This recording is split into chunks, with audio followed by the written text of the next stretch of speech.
कार्तिक मास महत्तम 28वां और 29वां अध्याय। धर्मदत्त ने पूछा, हे देवराज, जय और विजय ने अपने पूर्व जन्म में ऐसा कौन सा पुण्य किया था जिससे भगवान विष्णु का रूप धारण करके वह उनके द्वारपाल हुए। प्राचीन काल में व्रण बिंदु की पुत्री देवहूति से कर्दम ऋषि द्वारा केवल देखने मात्र से ही 2 सुंदर बालक उत्पन्न हुए। उनमें से बड़े का नाम जय और छोटे का नाम अजय हुआ। बाद में देवहूति के गर्भ से कपिल देव जी भी उत्पन्न हुए। जय और अजय दोनों ही विष्णु जी के बड़े भक्त और धर्मात्मा थे। दोनों ही नित्य प्रत्यय अष्टाक्षर मंत्र का जाप करते थे और विष्णु जी का व्रत करते थे। भगवान इन दोनों भाइयों पर अत्यंत प्रसन्न थे और नित्य पूजा के समय इनको दर्शन दिया करते थे। एक समय राजा के निमंत्रण पर देव ऋषि नारद जी गणों सहित राजा के यज्ञ में पधारे। उस यज्ञ में जय ने ब्रह्मा और अजय ने पुरोहित बनकर यज्ञ को संपूर्ण करवाया। यज्ञ की विधि पूर्वक समाप्ति हुई। मारुति राजा ने जय और अजय को बहुत सा धन दिया। वह दोनों भाई दक्षिणा लेकर अपने आश्रम में आए। धन का बंटवारा करते समय दोनों भाइयों का आपस में झगड़ा हो गया। जय ने अजय से कहा कि धन के बराबर बराबर भाग होने चाहिए। अजय ने कहा कि जितना धन जिसको मिला है उतना धन उसका ही है।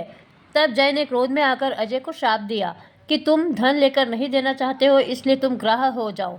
अजय ने जय का दिया श्राप स्वीकार कर लिया और जय को श्राप दिया कि तू अभिमानी है, इसलिए हाथी हो जा।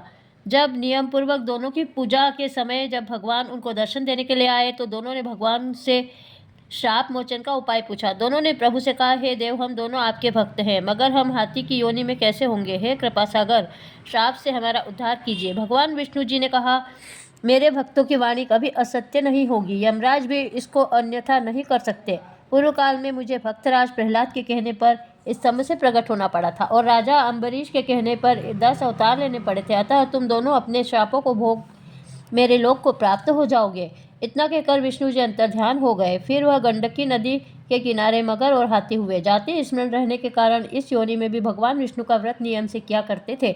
एक दिन कार्तिक की पूर्णमासी को वह हाथी स्नान करने को गंडकी नदी में गया। तब पिछले जन्म का श्राप स्मरण करके मगर ने हाथी को पकड़ लिया तो हाथी ने भी विष्णु का स्मरण किया। फिर क्या था, तुरंत ही शंख चक्र गदा पद्मधारी भगवान ने अपने सुदर्शन चक्र द्वारा उन दोनों को अपने जैसा रूप देकर उन्हें बैकुंठ में ले गए। उसी दिन से उस स्थान का नाम हरि क्षेत्र प्रसिद्ध है। चक्र के आघात से वहाँ के पत्थरों में भी चिन्ह बने हुए हैं।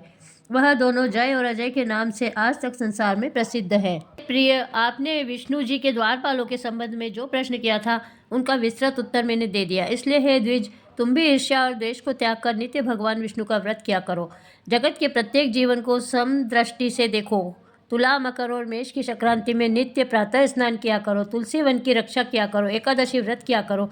गौर, ब्राह्मण, वैष्णवों की रक्षा सेवा के लिए हर समय तैयार रहा करो।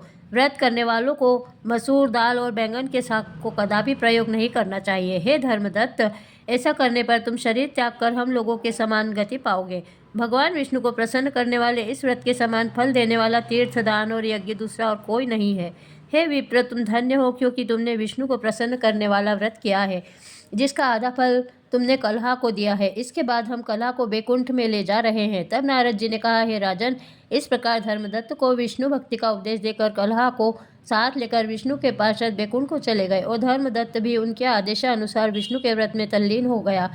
जब उसका देहांत हुआ तो अपनी स्त्रियों के साथ विष्णु लोक को गया। हे राजन, जो कोई भी प्राचीन काल के इस इतिहास को सुनता है, सुनाता है, वह अंत में विष्णु लोक को प्राप्त होता है।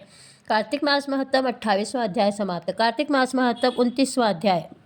राजा पृथु ने कहा, हे नारद जी, आपसे कलहा ने जिस प्रकार मुक्ति पाई यह सारी कथा हमको सुनाई है, मैंने भली प्रकार सुनी है। हे देव ऋषि, यह काम उन 2 नदियों के प्रभाव से हुआ था। कृपा करके मुझे यह बताने की कृपा कीजिए। कृष्णा नदी साक्षात भगवान श्री कृष्णचंद्र जी महाराज का शरीर और वेणी नामक नदी भगवान शंकर का शरीर है। इन दोनों नदियों के संगम का महात्मा श्री ब्रह्मा जी भी वर्णन करने में असमर्थ हैं।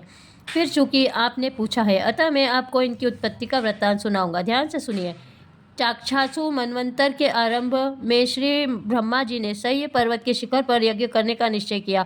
वह सब देवताओं, भगवान विष्णु और शंकर जी यज्ञ की सामग्री लेकर उस पर्वत के शिखर पर गए। तब महर्षि भृगु आदि ऋषियों ने ब्रह्म मुहूर्त में उन्हें दीक्षा देने का विचार किया। इसके बाद उन्होंने श्री ब्रह्मा जी की पत्नी त्वरा को बुलवाया। वह बड़ी आहिस्ता से आ रही थी। इसी बीच में भृगु जी ने विष्णु जी से पूछा, हे प्रभु, आपने त्वरा को शीघ्रता से बुलाया था, वह क्यों नहीं आई? ब्रह्म मुहूर्त टल गया है।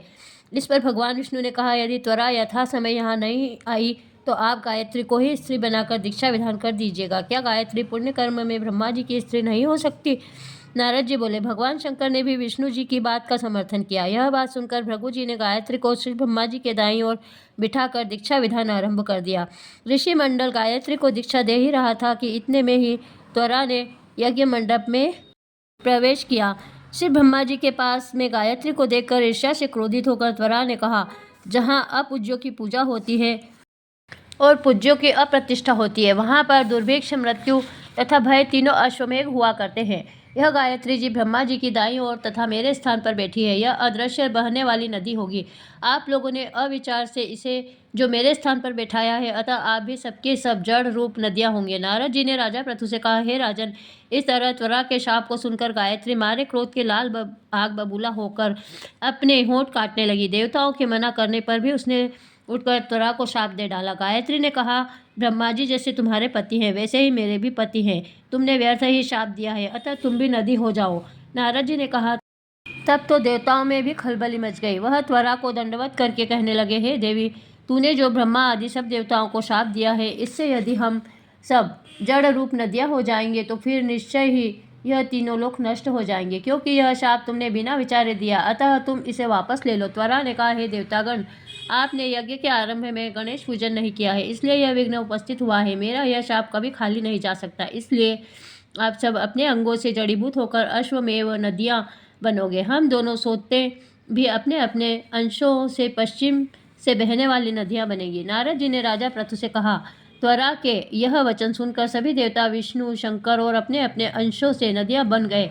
भगवान विष्णु के अंश से कृष्णा नदी, भगवान शंकर के अंश से वेणी तथा श्री ब्रह्मा जी के अंश से कुकुदमवती नाम वाली नदियाँ उत्पन्न हो गई। सभी देवताओं ने अपने अंशों को जड़ बनाकर वहीं सैया पर्वत पर फेंक दिया। फिर उन लोगों के अंश अलग अलग नदियों के रूप में बहने लगे। देवताओं के अंशों से हजारों की संख्या में पश्चिम वाहिनी नदियाँ उत्पन्न हो गई।